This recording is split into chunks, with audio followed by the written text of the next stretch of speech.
India versus England Anderson Sachin Tendulkar trophy test പരമ്പരക്കിടയിലും വാർത്തകളിൽ നിറയുന്ന ഒരു താരമുണ്ട്. നമ്മുടെ സ്വന്തം one and only Sanju Samson.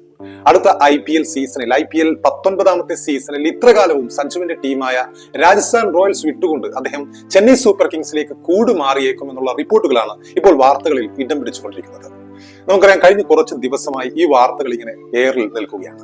അപ്പോൾ എന്താണ് സഞ്ജു സാംസന്റെ കൂടുമാറലുമായി ബന്ധപ്പെട്ട പുതിയ അപ്ഡേഷനുകൾ? പുറത്തുവരുന്ന റിപ്പോർട്ടുകൾ ശരിയാണെങ്കിൽ സഞ്ജു CSK ഡീൽ ഏതാണ്ട് നടക്കുമെന്ന് തന്നെയാണ് ഏറ്റവും വലിയ സാധ്യത. 19ാം സീസണിന് മുന്നോടിയായി മലയാളികളുടെ പ്രിയ താരമായ സഞ്ജു സാംസൺ ചെന്നൈ സൂപ്പർ കിങ്സിലേക്കുള്ള കൂടുമാറ്റത്തിന് തൊട്ട് അരികിൽ എത്തി നിൽക്കുന്നതായിട്ടാണ് പുറത്തുവരുന്ന റിപ്പോർട്ടുകൾ. ചെന്നൈ സൂപ്പർ കിങ്സുമായി രാജസ്ഥാൻ റോയൽസ് ഇതിനകം ഒരു ധാരണയിൽ എത്തിക്കഴിഞ്ഞതായും അടുത്ത മാസം ഇതിനെക്കുറിച്ച് ഔദ്യോഗികമായ ഒരു പ്രഖ്യാപനം ഉണ്ടായേക്കുമെന്നുള്ള സ്ഥിരീകരിക്കാത്ത റിപ്പോർട്ടുകൾ ഇപ്പോൾ വരുന്നുണ്ട്. സഞ്ജുവിനെ ട്രേഡ് വിൻഡോയിൽ റാഞ്ചാൻ വെറ്ററൻ ഓസ്പിനറായ രവിചന്ദ്ര അശ്വിനെയും അതുപോലെ അവരുടെ ഓൾറൗണ്ടറായ വമ്പൻ അടിക്കാരനായ ബാറ്റർ ശിവൻ ദൂബെയെയും വിട്ടുകൊടുക്കാൻ ചെന്നൈ സൂപ്പർ കിങ്സ് ആലോചിക്കുന്നതായി കഴിഞ്ഞ ദിവസങ്ങളിൽ റിപ്പോർട്ടുകൾ ഒരുപാടുണ്ടായിരുന്നു.